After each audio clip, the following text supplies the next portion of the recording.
Hello friends, Radhe Radhe. कैसे हैं आप सभी लोग? आई होप आप लोग अच्छे होंगे। तो आज का जो हमारा सब्जेक्ट है वो 20 अगस्त 2023 का प्रीवियस ईयर है सीटेट पेपर 2 के लिए। कल को हमने 13 नंबर तक पूरा कंप्लीट कर लिए थे क्वेश्चन। आज उससे आगे का वीडियो है और बहुत ही ज़्यादा इम्पोर्टेंट है।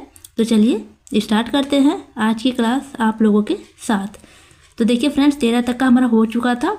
आज को हमारा 14 नंबर से लेकर 30 नंबर तक हम लोग पूरा सीडीपी को कवर करने वाले हैं। तो चलिए, तो पहला क्वेश्चन है कि एक शिक्षिका अपने विद्यार्थी को अधिसंज्ञानात्मक कौशल विकसित करने में मदद करना चाहती है। निम्नलिखित में कौन सी रणनीति सबसे प्रभावी होगी? 1 नंबर, विद्यार्थियों को याद करने के लिए पाठ सौंपना और उन्हें पाठ्य पुस्तक से जानकारी दोहराने के लिए प्रोत्साहित करना। 2 नंबर, विद्यार्थियों को सभी सीखने के कार्यों के विस्तृत और निर्देशात्मक निर्देश प्रदान करना। विद्यार्थियों को प्रोत्साहन करना कि वे स्वयं अपने अधिगम पर चिंतन करें और अपनी प्रगति का मूल्यांकन करें। 4 नंबर, विद्यार्थियों को अभिप्रेरित करने के लिए लगातार ग्रेड और प्रतिपुष्टि प्रदान करना। ये बहुत ही ज़्यादा नेगेटिव है, ग्रेड और प्रतिपुष्टि। तो इस चारों में से जो ऑप्शन राइट आंसर है वो है ऑप्शन नंबर 3। विद्यार्थियों को प्रोत्साहित करना कि वे स्वयं अपने अधिगम पर चिंतन करें और अपनी प्रगति का मूल्यांकन करें। अब हमारा क्वेश्चन नंबर 15, समावेशन के संदर्भ में पाठचर्या सीखने की अपेक्षाएं डैश में समान है जबकि डैश में वे भिन्न हैं। 1 नंबर, गतिवर्धन संवर्धन। 2 नंबर, समायोजन और संशोधन। 3 नंबर, संशोधन समायोजन। और 4 नंबर, संवर्धन और गतिवर्धन। तो इसका जो राइट आंसर है वो है ऑप्शन नंबर 2, समायोजन और संशोधन। अब क्वेश्चन नंबर 16, निम्नलिखित में कौन सा समूह उन विशेषताओं का सही ढंग से उल्लेख करता है जो प्रतिभाशाली विद्यार्थियों और कक्षा में अन्य विद्यार्थियों के बीच आमतौर पर भिन्न होते हैं? ए नंबर, समझ की अग्रवर्ती गहनता। बी नंबर, सीखने की तेज गति। सी नंबर, समझ के लिए दूसरों पर अधिक निर्भरता। डी नंबर, शारीरिक विकास की तेज गति। इसका कोड दिया है फ्रेंड्स, 1 नंबर बी, सी और डी। 2 नंबर ए और बी। 3 नंबर बी और सी। 4 नंबर ए, बी, सी।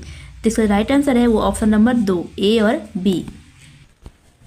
अब हमारा क्वेश्चन नंबर 17, श्रवण बाधिता के संदर्भ में निम्नलिखित में से कौन सा कथन सही है? 1 नंबर, बच्चे के पास तेज आवाज़ें करके बच्चे की सुनने की अक्षमता श्रवण बाधिता का विश्वसनीय तौर पर परीक्षण किया जा सकता है। 2 नंबर, श्रवण बाधिता हमेशा कान की किसी शारीरिक समस्या के कारण होती है। 3 नंबर, सभी श्रवण बाधिता वाले बच्चे को संवाद करने के लिए सांकेतिक भाषा साइन लैंग्वेज का उपयोग करने की आवश्यकता होती है।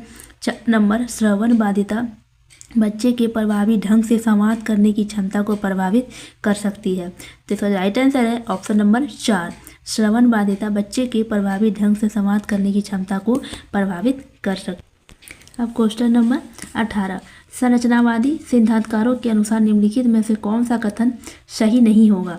1 नंबर, प्रभावी अधिगम सुनिश्चित करने के लिए शिक्षार्थी को बाहरी रूप से प्रेरित करने की आवश्यकता है। 2 नंबर, ज्ञान बहुलवादी और बहुविध है। 3 नंबर, शिक्षार्थी अपने सामाजिक और सांस्कृतिक संदर्भ में ज्ञान की रचना करते हैं ज्ञान। 4 नंबर, ज्ञान व्यक्तिपरक है। तो इसका राइट आंसर है वो है ऑप्शन नंबर 1, प्रभावी अधिगम सुनिश्चित करने के लिए शिक्षार्थी को बाहरी रूप से प्रेरित करने की आवश्यकता है फ्रेंड्स, क्योंकि यहाँ पर नहीं है बोला है। अब है क्वेश्चन नंबर हमारा 19, जटिल समस्याओं से जूझ रहे अमन के समस्या समाधान कौशल विकसित करने में एक शिक्षक किस प्रकार मदद कर सकता है? 1 नंबर, उसे प्रयोग करने और जोखिम लेने में हतोत्साहित करके। 2 नंबर, उसे उत्तर प्रदान करके। 3 नंबर, उससे कहकर कि वह समस्या को सुलझाना छोड़ दे। 4 नंबर, उसे मंथन करने और विचार उत्पन्न करने के लिए प्रोत्साहित करके। तो इसका जो राइट आंसर है वो है ऑप्शन नंबर 4, उसे मंथन करने और विचार उत्पन्न करने के लिए प्रोत्साहित करके। अब क्वेश्चन नंबर हमारा 20, बोध आधारित शिक्षण का अंतर्निहित सिद्धांत या विश्वास है? 1 नंबर, ऐसा करने के लिए एक सुविधाजनक वातावरण प्रदान किए जाने पर शिक्षार्थी ज्ञान का निर्माण कर सकते हैं। 2 नंबर, शिक्षार्थी कम जानते हैं, शिक्षण में विद्यार्थियों के लिए तथ्यों का प्रसारण शामिल है। 3 नंबर, शिक्षार्थी निष्क्रिय प्राप्त करता है और शिक्षक के पास सही ज्ञान है। 4 नंबर, शिक्षार्थियों की क्षमताएं और आवश्यकताएं विविध है जिन्हें मानक निर्देशों पर ध्यान केंद्रित किए बिना पूरा नहीं किया जा सकता। तो इसका जो राइट आंसर है वो है ऑप्शन नंबर 1। अब क्वेश्चन नंबर हमारा 21, माध्यमिक कक्षाओं में अधिगम के लिए एक अनुकूल कक्षा का वातावरण डैश पर केंद्रित होता है। 1 नंबर प्रतिस्पर्धी लोकाचार, 2 नंबर अनुबंधन पूर्ण बलन, 3 नंबर सहकारी अधिगम, 4 नंबर सजा और शर्मिंदगी के डर। तो जो राइट आंसर है वो ऑप्शन नंबर 3 सहकारी अधिगम। अब है क्वेश्चन नंबर हमारा 22, वह विद्यार्थी जो पठन वैकल्प से जूझ रहे हैं को पढ़ाया सिखाया जा सकता है। 1 नंबर सुधारात्मक पठन सुनिश्चित करने के लिए सख्त दंड के उपयोग के माध्यम से, 2 नंबर प्रणालीगत ध्वन्यात्मक प्रशिक्षण के माध्यम से, 3 नंबर उच्च ग्रेड स्तर के पठन ग्रंथ प्रदान करके, 4 नंबर उन्हें अन्य विकर्षणों में अध्ययन करने के लिए प्रोत्साहित करके। जिसका राइट आंसर है वो है ऑप्शन नंबर 2 प्रणालीगत ध्वन्यात्मक प्रशिक्षण के माध्यम से। अब है क्वेश्चन नंबर 23, अभिकथन ए और कारण आर दिया हुआ है। तो अभिकथन ए में शिक्षकों को विद्यार्थी में विशेष जातीय समूह के बारे में रूढ़िवादिता को तोड़ने के लिए कड़ी मेहनत करनी चाहिए। कारण आर, शिक्षा का एक प्रमुख उद्देश्य विद्यार्थी के समालोचनात्मक आत्मचिंतन को प्रोत्साहित करना है। 1 नंबर ए और आर दोनों गलत है, 2 नंबर ए आर दोनों सही है तथा आर की सही व्याख्या है, 3 नंबर ए आर दोनों सही है परंतु आर की सही व्याख्या नहीं है, 4 नंबर ए सही है किंतु आर गलत है। तो राइट आंसर है वो है ऑप्शन नंबर 2 ए आर दोनों सही है परंतु आर एक ही सही व्याख्या है। अब क्वेश्चन नंबर 24, महारत निपुणता लक्ष्य और प्रदर्शन लक्ष्य में क्या अंतर है। 1 नंबर महारत लक्ष्य दूसरों से अनुमोदन प्राप्त करने पर केंद्रित है जबकि प्रदर्शन लक्ष्य विफलता से बचने पर केंद्रित होते हैं। 2 नंबर महारत लक्ष्य में दूसरों के साथ प्रतिस्पर्धा करने के लिए एक निश्चित स्तर के प्रदर्शन को प्राप्त करने पर ध्यान केंद्रित किया जाता है जबकि प्रदर्शन लक्ष्य में खुद के कौशल और कार्य की समझ में सुधार करने पर ध्यान केंद्रित किया जाता है। 3 नंबर महारत लक्ष्य अपने कौशल और कार्य की समझ के सुधार करने पर केंद्रित होते हैं जबकि प्रदर्शन लक्ष्य उच्च ग्रेड प्राप्त करने बाहरी पुरस्कार प्राप्त करने के लिए प्रदर्शित होते हैं। 4 नंबर महारत लक्ष्य विफलता से बचने पर केंद्रित होते हैं जबकि प्रदर्शन लक्ष्य दूसरों के अनुमोदन और प्रमाणिकता प्राप्त करने पर केंद्रित होते हैं। इसका जो राइट आंसर है वो है ऑप्शन नंबर 3। अब क्वेश्चन नंबर 25, निम्नलिखित में से कौन सा आंतरिक अभिप्रेरणा का उदाहरण है। 1 नंबर डांट से बचने के लिए पढ़ाई करना, 2 नंबर पुरस्कार राशि के लिए एक प्रतियोगिता में भाग लेना, 3 नंबर व्यक्तिगत आनंद के लिए एक वाद्य बजाना और 4 नंबर शिक्षक को प्रभावित करने के लिए परियोजना का पूरा करना। तो इसका राइट आंसर है वो ऑप्शन नंबर है 3 व्यक्तिगत आनंद के लिए एक वाद्य बजाना। अब क्वेश्चन नंबर 26, एक प्रगतिशील कक्षा में विद्यार्थी अधिक 1 नंबर अधिक प्रश्न नहीं पूछते, बी नंबर शिक्षक से प्रश्न पूछते हैं, 3 नंबर एक दूसरे से प्रश्न पूछते हैं, डी नंबर स्वयं से प्रश्न पूछते हैं। और यहाँ कूट दिया हुआ है बी सी और डी, केवल ए, 3 नंबर बी और सी, 4 नंबर बी और डी। तो राइट आंसर है वो है ऑप्शन नंबर 1 बी सी और डी।